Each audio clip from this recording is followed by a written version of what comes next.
കുഞ്ഞുങ്ങൾ ദൈവത്തിന്റെ വരദാനമാണ്.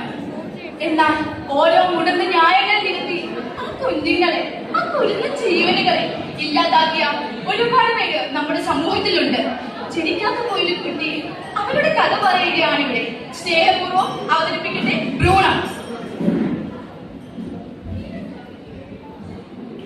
ജൂൺ 5 ഞാനൊരു ഒറ്റ പോലെ പറ്റിപ്പിടിച്ചിരിക്കുകയായിരുന്നു.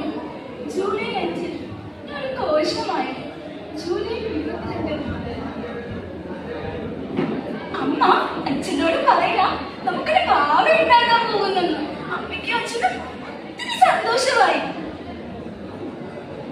അതെ, എനിക്കൊരു കാര്യം പറയാനുണ്ട്.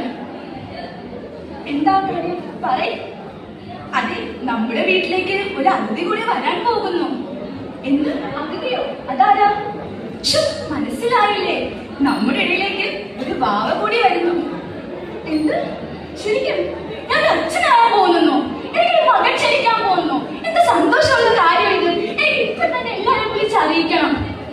അച്ഛനും അമ്മയ്ക്കും ഒത്തിരി സന്തോഷമായി. എനിക്കിപ്പോ കുഞ്ഞി കൈകളും കാലും വയറും ഒക്കെ വെച്ചു. എനിക്ക് വെളി വന്ന അമ്മയുടെ മുഖം കാണാൻ കൊത്തിയാവുക. അമ്മയുടെ കാലാട്ട് പട്ടിക്ക് തുറങ്ങാനോ അച്ഛനോടൊപ്പം കളിക്കാനോ ഞാൻ കാത്തിരിക്കുക.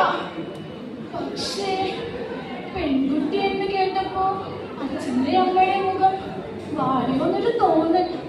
അമ്മയാണെ ഒന്നും കഴിച്ചില്ല, എനിക്കാണെ വിശന്നിട്ട് കഴിയ. എടോ, പെൺകുട്ടി എന്ന് കേട്ടപ്പോ എനിക്കെന്തോ നമുക്ക് ഈ കുട്ടിയെ വേണോ? അതെന്താ ഇപ്പൊ അങ്ങനെ തോന്നാൻ? ഒന്നുമില്ല. ഇന്നത്തെ കാലത്ത് ഒരു പെൺകുട്ടിയെ വളർത്തിക്കൊണ്ട് വരുന്നത് അത്ര ബുദ്ധിമുട്ടുള്ള കാര്യമാണ്. പിന്നെയോ പഠിപ്പിക്കണം, കെട്ടിച്ചു വിടണം. ഇപ്പോ ചുറ്റും കഴിവൻ കണ്ണുകളാണ്. അതെന്താ അങ്ങനെ തോന്നാൻ ഇപ്പം? എടോ, ഇന്നത്തെ കാലത്ത് ബുദ്ധിമുട്ടല്ലേ, അതുകൊണ്ടാ. ഇത് ഇല്ല, ഞാൻ സമ്മതിക്കില്ല. ഇതൊരു ജീവനല്ലേ. ഒരു പെൺകുട്ടി എന്ന പേരിൽ ഇല്ലാതാക്കാനാണേ ഞാനൊരു പെണ്ണല്ലേ. അന്ന് എന്റെ അച്ഛനും അമ്മയും എന്നെ ഇല്ലാതാക്കിയിരുന്നെങ്കിൽ ഇന്ന് ഞാൻ ഇവിടെ കാണില്ലല്ലോ. തന്നെ എനിക്ക് മനസ്സിലാകും. ഒരു പെൺകുട്ടി വേണ്ടെന്നല്ലല്ലോ ഞാൻ പറഞ്ഞത്. ആദ്യം ഒരു ആൺകുട്ടിയാകാം, എന്നിട്ട് പോലെ പെൺകുട്ടി.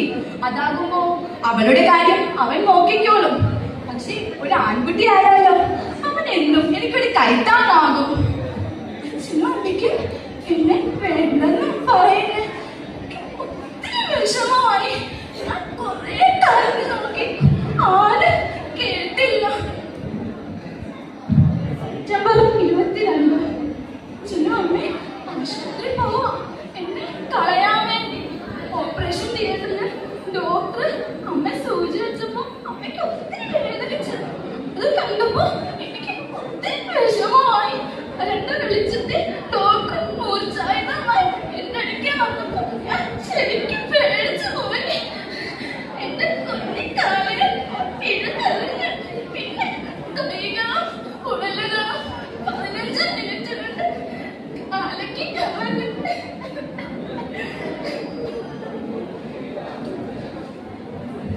അങ്ങനെ എന്റെ ആത്മാവ് സ്വർഗത്തിലേക്ക് പോയി. ചതിയില്ലാത്ത, കളങ്കമില്ലാത്ത ആ ലോകം ആദ്യം എന്നെ ഭയപ്പെടുത്തിയെങ്കിലും പിന്നെ ഞാൻ മനസ്സിലാക്കി. അവിടെ ഒരുപാട് കുട്ടികൾ, എന്റെ മുഖമുള്ള ഒരുപാട് ചേച്ചിമാർ, അമ്മയുടെ മുഖമുള്ള ഒരുപാട് അമ്മമാർ, അവര് ഓടി വന്ന് എന്നെ കൂട്ടിയെടുത്ത് അമ്മ വിഷമിക്കണ്ട കേട്ടോ. ഞാൻ ദൈവത്തിനോട് പറയാം അമ്മയ്ക്കൊരു കുട്ടിയെ തരാം. പക്ഷേ ആ കുഞ്ഞും പെണ്ണാണെങ്കിൽ എന്നോട് ചെയ്ത പോലെ അതിനോട് ചെയ്യല്ലേ അമ്മ. നല്ല വേദനയമ്മ, പ്രാണൻ പോകുന്ന പോലെ അമ്മ.